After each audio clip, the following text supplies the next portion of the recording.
The fact of the matter is that this committee, which may go down as one of the most useless and worthless subcommittees ever created by Congress, is called the weaponization of the federal government.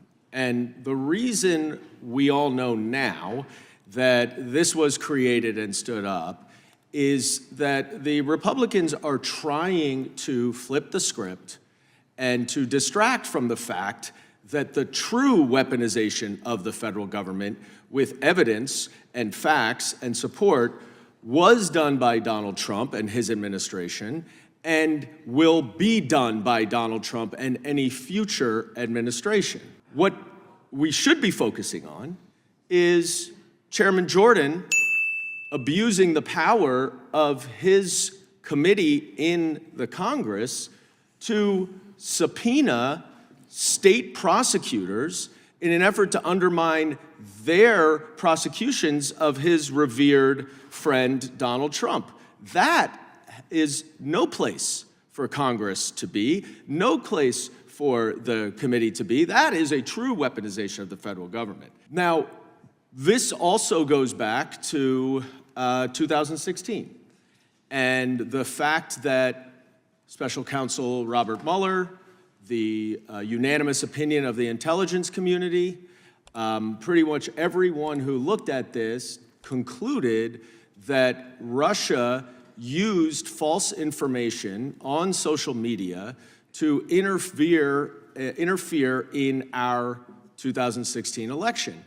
And the problem the Republicans want to rebut and undermine and distract from is that they did so to help Republican candidate. And so if you attack the Democrats as the real weaponizers of the federal government, then you get to flip the script and turn it on the Democrats and say, oh no, they are, and get to continue doing and opening up the avenues for additional real weaponization of the federal government. Now, Mr. Lukianoff, do you think there is a First Amendment right to distribute deepfakes online? Is there a First Amendment right to distribute deepfakes online? Of course there is. Okay. Now, do you think that there's a First Amendment right to distribute deepfakes online with the intent to interfere in an election? If you add additional steps to it, it can potentially be criminal.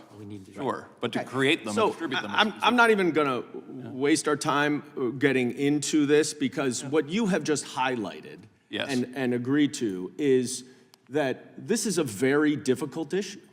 The balance between the First Amendment and what is free speech and what is... Respectively, Congressman, you don't seem to be taking it seriously sir. at all. Sir, I didn't ask a question. You said this was a useless hearing. I didn't ask you a question, Mr. Chairman. I'd like to reclaim my time. The gentleman has the time. That the problem that we are facing in the post-2016 world where social media is used as a weapon to interfere in elections from foreign governments is that this is a difficult thing to navigate, that balancing the First Amendment, which all Democrats support, but the First Amendment is not absolute. There's obviously some speech that is not protected, and balancing the interests of free and fair elections is a complicated situation.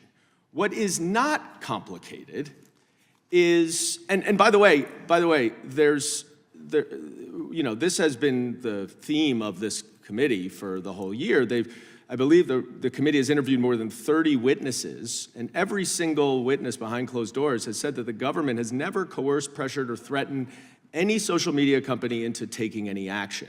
The whole premise of this theory falls apart. When we start talking about other things that are the real weaponization of the federal government, such as Donald Trump's statements that he will just indict his political enemies, or that he would use the Insurrection Act to deploy the military against civil protesters, or even that he had argued his lawyers, one of whom has appeared twice here as one of our favorite witnesses, John Sauer, actually said that if Donald Trump ordered SEAL Team 6 to assassinate a political rival, it could not be a crime unless he was impeached. Somehow that is a predicate.